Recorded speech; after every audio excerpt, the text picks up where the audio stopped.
tireoide, ela é uma glândula, eu digo que é poderosa, porque ela produz 2 hormônios só, e esses 2 hormônios são responsáveis por funções que são vitais, muito importantes para a nossa vida, como, por exemplo, o batimento cardíaco, o nosso metabolismo, o controle da temperatura corporal, enfim, eles agem praticamente em todo o organismo e sem eles não é capaz de a gente viver. Então, sem o hormônio tireoidiano, a gente vai a óbito, né? Então, por isso que eles são muito importantes. Bom, a gente está aí nessa semana, que eu acabei de dizer, e a gente tem que tratar de um assunto que é importante também. Como eu falei, mais de 50% da população apresenta ali algum tipo de nódulo na tireoide.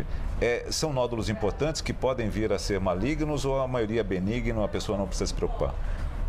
Veja, Nelson, somente 5% dos nódulos são palpáveis e somente 5% de todos os nódulos realmente são malignos. Esses nódulos, eles aparecem, às vezes o paciente mesmo detecta olhando no espelho ou ele palpa a região do pescoço e detecta esse nódulo. Então, quando isso acontece, é importante que ele procure a ajuda de um especialista para que seja feita, então, a avaliação do nódulo. O especialista ele vai solicitar um exame de ultrassom e esse exame de ultrassom vai determinar as características desse nódulo e aí, dependendo dessas características, é que o paciente, então, vai ser encaminhado para uma punção e, enfim, para continuar o tratamento. Ou seja, até uma retirada total da glândula. Isso, confirmando que esse nódulo seja maligno, na grande maioria das vezes esse paciente é encaminhado para a cirurgia para tireoidectomia total, onde toda a glândula é retirada. Bom, nesse caso, a gente está falando de um negócio que a gente tem que apalpar, que a gente tem que sentir. Ele é silencioso, né? Sim, a maioria das vezes os nódulos malignos, eles são silenciosos. É possível ter nódulos que são funcionantes. E esses nódulos funcionantes, eles não são malignos, eles produzem hormônios, mas eles não são malignos. Essa produção de hormônio proveniente desses nódulos funcionantes pode levar até um quadro de hipertireoidismo. Entretanto, o câncer é um nódulo que não produz hormônio tireoidiano e ele fica silencioso, lá quietinho, e a gente detecta ele numa palpação ou num exame de rotina, um ultrassom de rotina. Algum tipo de desconfiança que te faça pedir algum exame, porque, como você diz, é silencioso, não apresenta sintomas na maioria das vezes. Ou seja, por que alguém vai se preocupar com essa glândula que está escondidinha lá na altura da garganta? Então, existem alguns fatores de risco que fazem com que o médico solicite uma investigação mais cuidadosa. Por exemplo, pacientes que foram expostos à radiação, principalmente na infância, pacientes que têm antecedentes familiares de câncer de tireoide, ou pacientes que têm um nódulo que tem um crescimento rápido. Então, esses pacientes, então, eles requerem um cuidado mais especial e é por isso que, assim, a gente acaba pedindo um ultrassom para investigação. Fumante, quem consome bebidas muito quentes, alimentos muito quentes, essas pessoas estão dentro desse quadro ou não necessariamente? O tabagismo, sim. Alimentos muito quentes, não, Nelson. Não chega. Mas o tabagismo o tabagismo, sim. Não só para doenças da tireoide, mas como aumento de todo tipo de câncer em geral. Bom, vou aproveitar aqui que a gente já tem pergunta de Facebook. Sempre que a senhora vem aqui, né, as pessoas, obviamente, param para ver. Deixa eu ver aqui a Deia Oliver. Como prevenir o câncer na tireoide? Não tem como prevenir. Na verdade, o câncer ele é causado por mutações na célula tireoidiana que levam ao aparecimento desse nódulo cancerígeno. O que a gente recomenda é que, se possível, o paciente evite a exposição à radiação, por exemplo, mas na grande maioria das vezes não tem como evitar. É um câncer mais incidente na mulher, no homem ou em ambos? É mais incidente na mulher, felizmente, porque no homem normalmente ele é mais agressivo. Numa faixa etária entre 25 e 65 anos, ele é mais frequente. No homem, por ele ser mais agressivo, causa algum problema? A gente tem que fazer algum exame em uma determinada idade da vida ou não necessariamente? Não necessariamente. O exame de ultrassom, ele só é solicitado quando o paciente tem algum fator de risco ou alguma queixa. Não entra como um exame de rotina, nem para homem, nem para mulher. E como é a adaptação no caso de um câncer em que você deva retirar a glândula por completo? Retirando a glândula, é necessário que você reponha, porque sem a tireoide você não tem mais produção dos hormônios tireoidianos, o T4 e o T3. Então, essa reposição ela é feita com o T4. Então, os pacientes, o médico acerta a dose, essa dose é calculada inicialmente por quilo de peso. Tem pacientes que têm uma absorção melhor, outros um pouco pior.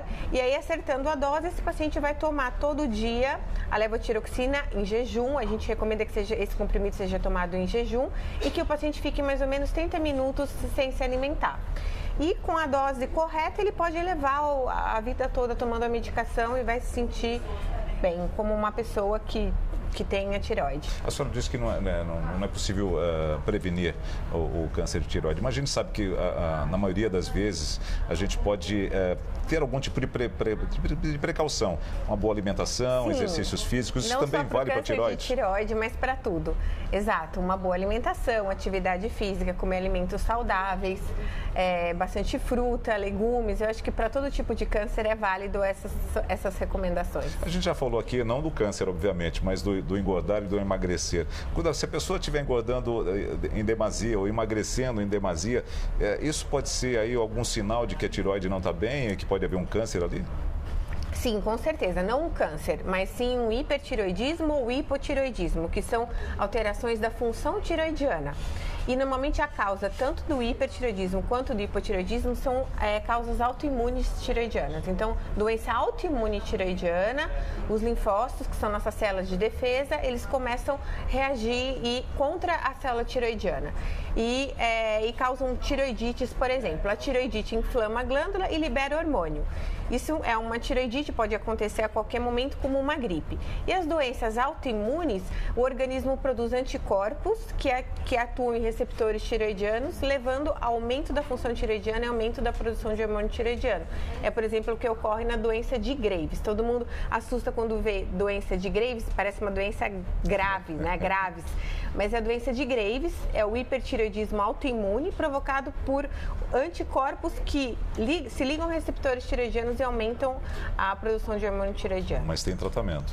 Tanto o hiper quanto o hipo tem tratamento. O Iago Lucri, que também está fazendo a pergunta dele pelo nosso Facebook, acompanhando a gente nessa entrevista, doutora, ele faz a seguinte pergunta: os olhos saltados são uma indicação de problema na tireoide? Podem ser, sim. A oftalmopatia de Graves, que acontece na doença de Graves, que é uma doença autoimune tireoidiana, leva à proptose ocular. Então, normalmente, bilateral, os olhos saltam bilateralmente dos dois lados e, às vezes, existe uma atividade dessa oftalmopatia. Então, não só os olhos ficam saltados, mas também o paciente se queixa de dor, de lacrimejamento, de olhos avermelhados. Então, isso é um sinal de que o paciente possa ter doença de Graves. É importante que ele procure um especialista. Quando é de um lado só, a gente tem que pensar em outras causas, como, por exemplo, um tumor que possa estar levando a essa proptose ocular. Mas bilateral, sempre tem que pensar em doença de Graves. Tem que procurar um endócrino, não tem escapatória. Tem que procurar um endócrino. A Soraya Lima, doutora, ela faz aqui a seguinte colocação. É verdade que o raio-x do dentista pode afetar a nossa tireoide? Olha, isso é bem controverso, porque, na verdade, é necessário que a gente se proteja com aquele protetor de chumbo para que não seja exposto à radiação, mas é uma única vez, é uma radiação pequena. Então, o risco, ele existe, obviamente, mas ele não é absurdo. Mas, de qualquer forma, é importante que a gente se proteja. Sempre que possível, use um protetor tireoidiano de chumbo, né? Que é aquele colarzinho que a gente coloca nessa região. Dependendo do dentista, ele até coloca, às vezes. Dependendo do dentista, quando a gente vai fazer algum tipo de raio-x. Ele faz isso. Bom, agora vou partir para a última pergunta aqui, doutor, por causa do nosso tempo. O Jean Carlo Loyola Cavalheiro, ele faz a seguinte pergunta: quem toma remédio para tireoide e parou de tomar, quais são as consequências que podem vir a partir daí?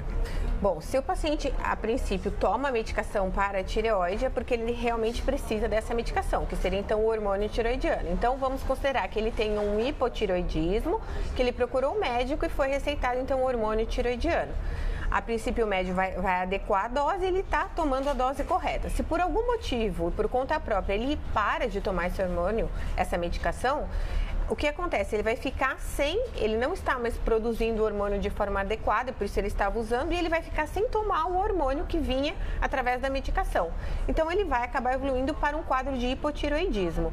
O hipotireoidismo normalmente causa cansaço, sonolência, inchaço, não engorda, ele leva uma leve retenção hídrica e uma alteração de peso, mas ele não é responsável por quadros de obesidade, que todo mundo quer achar o problema de tireoide como uma causa para o ganho de peso, mas ele leva mais uma retenção hídrica e por conta disso um edema.